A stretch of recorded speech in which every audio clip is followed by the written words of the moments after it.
maxuu yahay dalabka mucjisada ah oo ay doonayso in Chelsea ay dib ugu soo celiso Lukaku maxuusan noqonayaa dibinka ay doonayso inay u dhigto Arsenal dhigeeda Leicester City si uu ugu soo dhaco James Maddison ciyaartoyda ka tagaya nadiyada Liverpool iyo Man United oo iyagana la ogaaday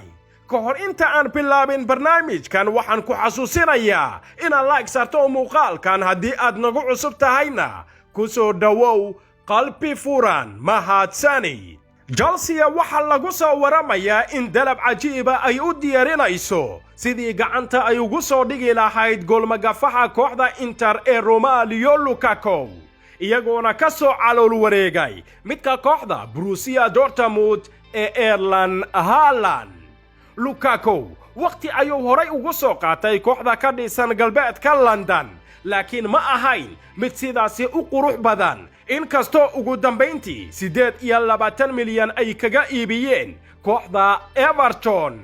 laakiin Lukaku labadii xilli ciyaareed ee ugu dambaysay waxa uu noqday shumac ka hilaacay horyaalka Serie A Talyaaniga qabcireedkiisii ugu fiicnaa ayuuna ku soo bandhigay kooxda Inter ilaa iyo ugu dambayntii uu ka saaray heeryadii ka haysatay ku guulaysiga iskuduutihii Talyaaniga Chelsea dhawaan waxay u gudbisay kooxda Inter dalab 100 milyan oo euro oo lagu daray difaaca Marcos Alonso balse kooxda ka dhisan magaalada Milan jawaab degdeg ah ayay ka soo bixisay kaasi oo ay ku gacan seedhay haatan sida uu sheegay saxafiga reer Talyaani ee Fabrizio Romano Blues waxay bangigeeda u jibin doontaa Lukaku iyagoona diyaarinaya dalab ka kooban 120 ilaa 30 milyan oo euro haddii uu dhaco heshiiskan Lukaku wuxuu noqon doonaa laacibka ugu qaalisan taariikhda oo ay soo iibsato koox ka ciyaarta horyaalka Premier League isagoona cagta marin doona rikoorkii Paul Pogba Chelsea xidigani waxay siinaysaa muhiimad gooni ah macallimu Thomas Tuchelna waxa uu ka helay habjireedkiisa wuxuuna aaminsan yahay inuu yahay laacib awood u leh in kooxda Chelsea uu ka caawiyo ku guulaysiga horyaalka Premier League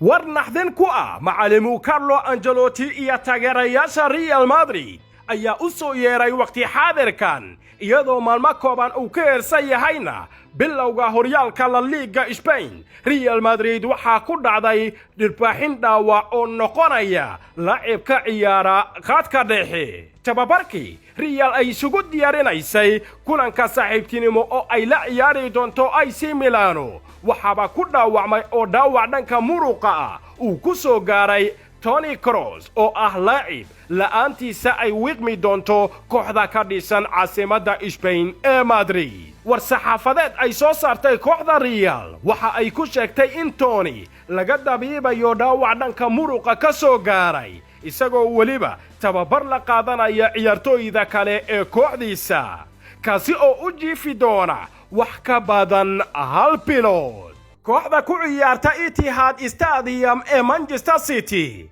waxay raacdo iyo orod badan ugu jirtaa sidii ay ku kaamili lahayd dalabka baaxadda weyn ee 100 milyan oo ay ku doonayso Jack Grealish waxa loo arkaa mid ka mida ciyaartooyda ugu hibada iyo farsamada wanaagsan kubadda cagta ee Ingiriiska sidaas oo ay tahay macallimu Pep waxa uu noqonayaa qorshihiisa ugu weyn ee suuqa xagaygan hadda war soo baxayna waxa uu sheegayaa in dalabka 100 milyan ee City ay ku doonayso Jack Grealish in la dhamaystiri doono isla maalintan Liverpool lankeedana inkastoo maalmo kooban uu ka heersan yahay suuqa kala iibsiga ee xagaygan haddana tababaraha reer Germany ee Jurgen Klopp wuxuu ku guulaystay in gacanta uu ku soo dhigo Ibrahima Konate kaasi oo ay ku qaras gareeyeen ilaa 35 milyan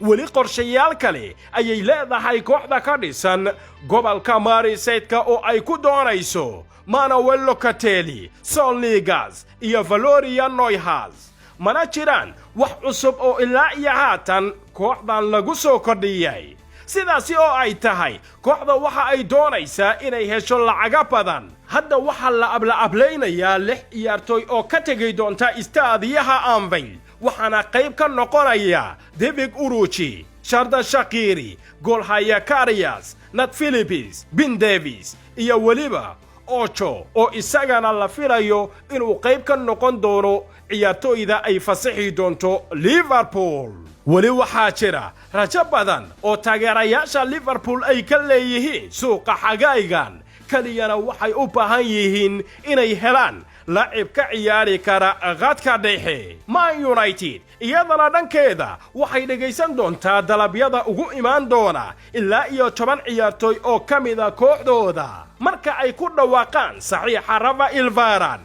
tababare Oli waxaa la filayaa inuu u dhaqaaqo laacib ka ciyaari kara khadka dhexe. sida laga soo xigtay ESPN, Man United waxay isku dayaysaa inay iska iibiso ciyaartooyda aan waxgalka badan lahayn ee kooxda jooga haatan, isla markaana aanan qaybta ka ahayn qorshaha macallimu Oli. wararka waxa ay sheegayaan in xidigaha Jesse Lingard iyo Phil Jones inay ka mid yihiin ciyaartooyda la iibin doona. sidoo kale Williams, Dalot, Alexis Telles, Andres Pereira, Daniel James iyo Anthony Martial ayaa iyagana qayb ka ah ciyaartooyda sida rasmiga ah loo dhagaysan doono dalabyadooda. Paul Pogba ayaa isla laga yaabaa in kooxda uu ka dhaqaajiyo isla suuqa xagaygan. jamaahiirta Arsenal iyagana walaac xoogan ayaa soo food saaray kadib markii jiridada xog ogaalka u ah arrimaha Arsenal ee Football London ay xaqiijisay in labada kulan ee ugu horeysa horyaalka Premier League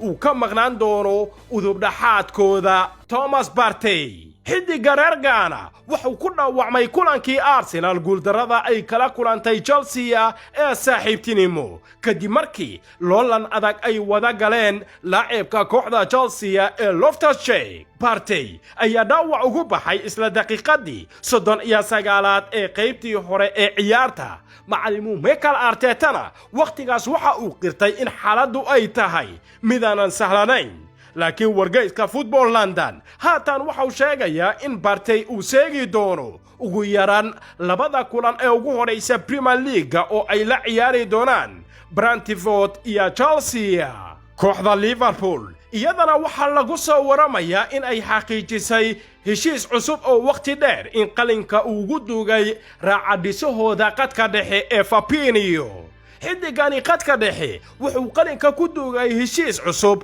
oo maalmo yar kadib markii uu ku soo laabtay tababarka isku diyaarinta ee xilli ciyaareedka cusub. xidiga reer Brazil ayaa lafdhabar u ahaa Liverpool tan iyo markii uu kaga soo biiray kooxda Monaco xagaygii 2018 isagoo door weyn ka qaatay ku guulaysiga koobabkii waaweynaa ee Liverpool ay hanatay sanadihii ugu dambeeyay. aad ayayna ugu riyaaqeen in mustaqbalkiisa uu u hibeeyo laacibkan 27 jirka ah kooxda ka dhisan gobolka Merseyside.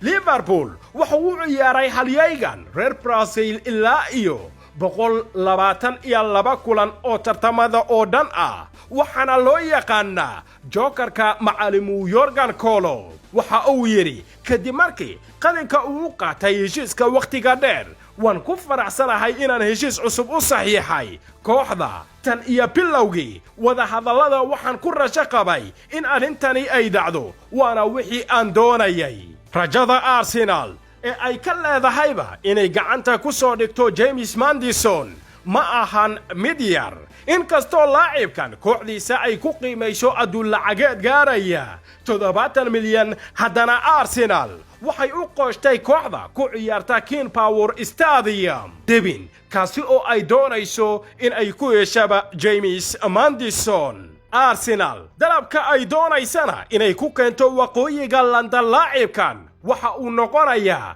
ciyaariyaan iyo weliba qiimo lacageed inay isugu darto Leicester City si ay u hesho laacibkooda waxgalka ah ee aadka u wanaagsan. weli lama oga xidiga ay ku darayso heshiiskan kooxda macallimu Mikel Arteta, laakiin waxaa la filayaa inay qayb ka noqon doonaan Joe Willock, Nelson iyo Nketiah. wada hadallada waxaa la sheegay inay u socdaan si aad u hoosaysa, laakiin dalabkan oo ay ku gudbisay ayaa caddaynaya in rabitaan dhab ah ay u qabto Arsenal James Maddison. oo haddii gacanta ay ku soo dhigto noqon doona laacib dib u kaamili doona awooddii luntay ee kooxda waqooyiga London. waad ku mahadsan tahay haddii aad daawanaysay barnaamijkan ilaa iyo dhammaadkiisa. waxaan ahay Maxamed Cabdirasaaq Tolman.